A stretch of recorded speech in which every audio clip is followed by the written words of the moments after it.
With his new 28-point plan to end Russia's war in Ukraine, US President Donald Trump is resurfacing his argument that Ukrainian President Volodymyr Zelensky doesn't have the cards to continue on the battlefield and must come to a settlement that heavily tilts in Moscow's favor.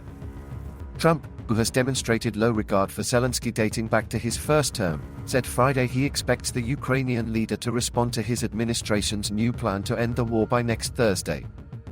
"We think we have a way of getting peace," Trump told reporters in an Oval Office appearance. "He's going to have to approve it." Buffeted by a corruption scandal in his government, battlefield setbacks, and another difficult winter looming as Russia continues to bombard Ukraine's energy grid, Zelensky says Ukraine is now facing perhaps the most difficult choice in its history. Zelensky has not spoken with Trump since the plan became public this week, but has said he expects to talk to the Republican president in coming days. It's likely to be another in a series of tough conversations the two leaders have had over the years. The first time they spoke, in 2019, Trump tried to pressure the then newly minted Ukrainian leader to dig up dirt on Joe Biden ahead of the 2020 election. That phone call sparked Trump's first impeachment. Trump made Biden's support for Ukraine a central issue in his successful 2024 campaign, saying the conflict had cost US taxpayers too much money and vowing he would quickly bring the war to an end.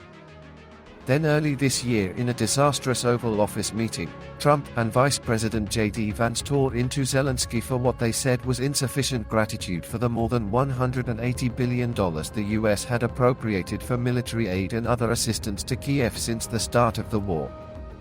That episode led to a temporary suspension of US assistance to Ukraine. And now with the new proposal, Trump is pressing Zelensky to agree to concessions of land to Moscow, a massive reduction in the size of Ukraine's army, an agreement from Europe to assert that Ukraine will never be admitted into the NATO military alliance. Now Ukraine may find itself facing a very difficult choice, either loss of dignity, or the risk of losing a key partner, Zelensky said in a video address Friday. "You don't have the cards." At the center of Trump's plan is the call on Ukraine to concede the entirety of its eastern Donbas region, even though a vast swath of that land remains in Ukrainian control. Analysts at the Independent Institute for the Study of War have estimated it would take several years for the Russian military to completely seize the territory, based on its current rate of advances. Trump, nevertheless, insists that the loss of the region, which includes cities that are vital defense, industrial and logistics hubs for Ukrainian forces, is a fait accompli. They will lose in a short period of time. "You know so," Trump said Friday when asked during a Fox News radio interview about his push on Ukraine to give up the territory. "They are losing land. They are losing land." The Trump proposal was formally presented to Zelensky in Kiev on Thursday by Dan Driscoll, the U.S. Army Secretary. The plan itself was a surprise to Driscoll's staffers, who were not aware as late as Wednesday that their boss would be going to Ukraine as part of a team to present the plan to the Ukrainians. Army officials walked away from that meeting with the impression that the Ukrainians were viewing the proposal as a starting point that would evolve as negotiations progressed, according to a U.S. official, who spoke on condition of anonymity to discuss the sensitive talks. It's unclear how much patience Trump has for further negotiation.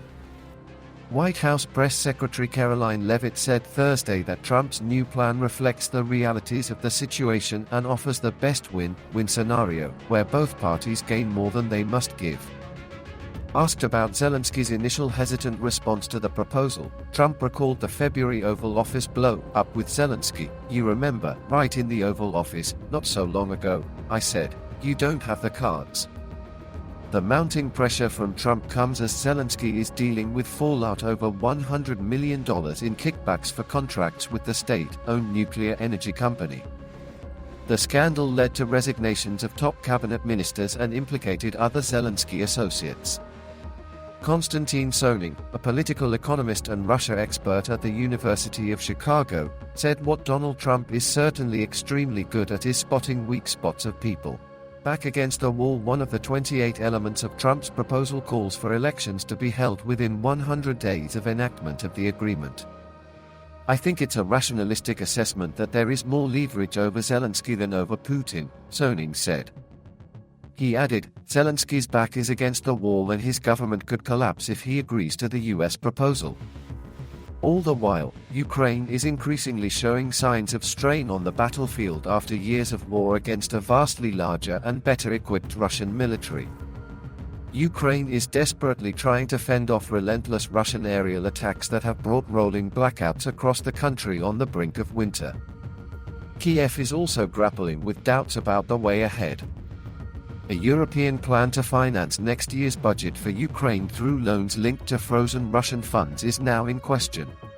The Trump proposal in its current form also includes several elements that would cut deeply into Ukrainian pride, said David Silby, a military historian at Cornell University.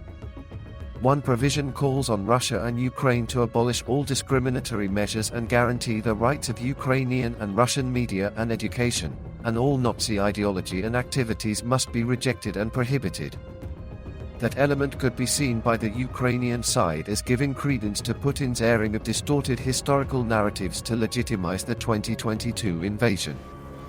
Putin has said the war is in part an effort to denazify Ukraine and complained of the country's neo-Nazi regime as a justification for Russia's invasion. In fact, in Ukraine's last parliamentary election in 2019, support for far-right candidates was 2%, significantly lower than in many other European countries. The plan's provision is very clearly an attempt to build up Putin's claim to Russian cultural identity within Ukraine, Silby said.